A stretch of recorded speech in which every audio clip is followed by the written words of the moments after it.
Hey everybody, what's going on? Hellmite here, bringing you another video from Grab the Lantern today.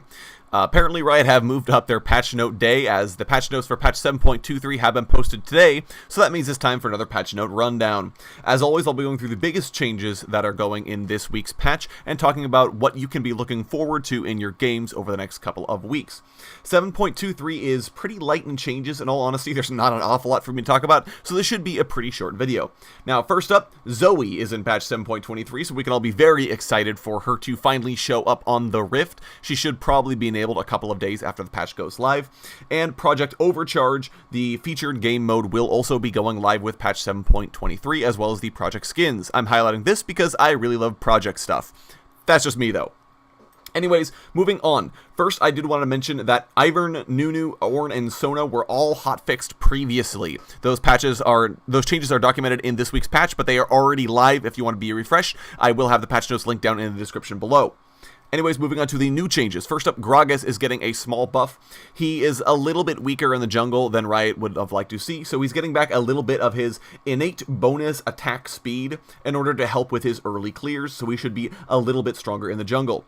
Rammus is being nerfed this patch. He's a little too strong with Aftershock and Defensive Ball Curl at the same time, so he's lost 4 of his base armor in order to weaken him in the early game, especially his early nerfs.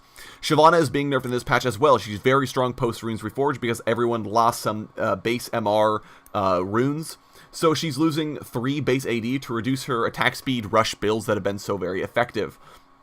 Moving on to Keystones. Summon Aerie has been nerfed. It's generally too strong at the moment, especially thanks to how often the damage is available, so it's losing base damage across the board in order to normalize it and make it so that it's not quite as strong as it was before.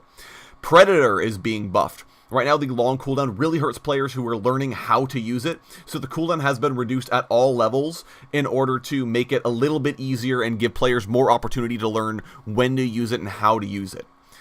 Next up, turret and minion changes. Riot have kind of acknowledged that turrets feel like wet paper right now, and that champions who want to opt into split pushing comps have a bit of an issue.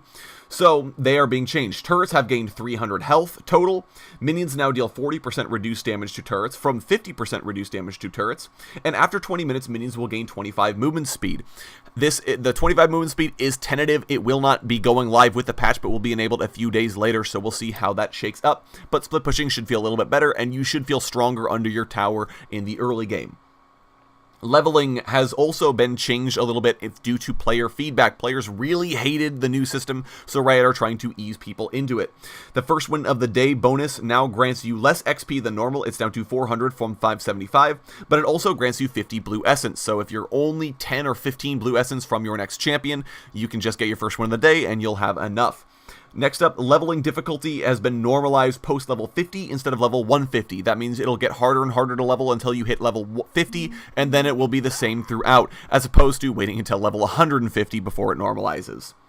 And finally, a couple of things have been added to the client. The skins tab has been added, as many players have been requesting, so now you can see all of your skins. You can sort them by skin line, you can sort them by favorite champion, and check them all out, and even buy new skins from there. And Challenger spectating has been re-added, so you can now start spectating high elo games and trying to learn from them. Anyways, that is going to be it for me today, guys. Go ahead and let me know which changes you are most excited for in the comment section below. I attempted to do a little bit of a quicker rundown as well, seeing how people enjoy that. So if you enjoyed the sort of faster go-through of the changes, let me know down in the comment section below. I would love the feedback. If you enjoyed the video, go ahead and leave a like. And if you really enjoyed the video, consider subscribing. I upload a video every Monday, Friday, and on patch days like today as well. And if you're hungry for more Grab the Lantern content, you can check out my blog, grabthelantern.tumblr.com. I upload an article just about each and every single day for your viewing pleasure. Once again, thank you guys so very much for watching. I do appreciate it, and I will talk to you all later.